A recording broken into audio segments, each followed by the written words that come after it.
In the 3rd chapter of Ecclesiastes, it talks about there's a time for everything. When I come to worship, I haven't reached that stage where I'm a politician, where I walk in and stay with you 15 minutes and leave. I wasn't brought up like that. I wasn't brought up like that. I stay until I get the benediction. If I don't get the benediction, I've lost something.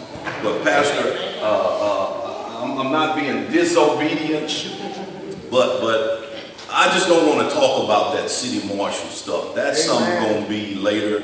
I want to talk about me, and I want to talk about, well, I'm going to make you guess at what I'm going to talk about before I tell you what I'm going to talk about.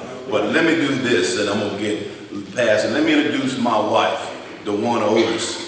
Now that's a rib of my rib. That's not a spare rib, that's prime rib right there. But I brought a couple of my friends. Miss Gatlin is here and Minister Murph. When I speak, I really love speaking.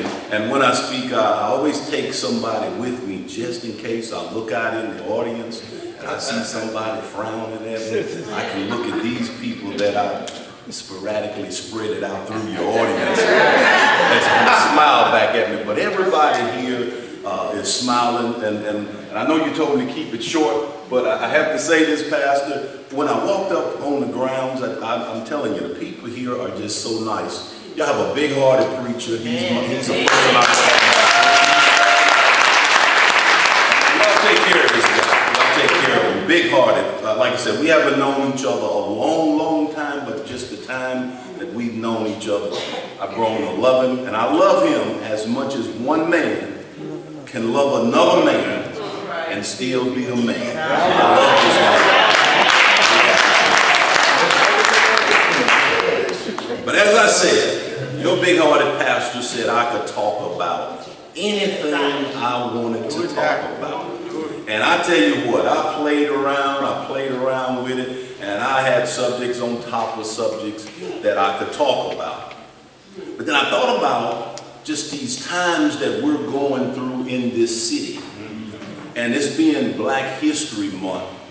And you know what? We stand on the shoulders of people, pioneers that has paved the way for us. Yes, yeah. Throughout history, it shows where people of color has been in the struggle. I'm trying to make you think about what I'm going to talk about.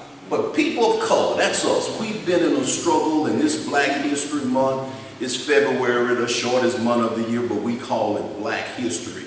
But I believe that because of the struggle, there was much prayer. Yes, Prayer.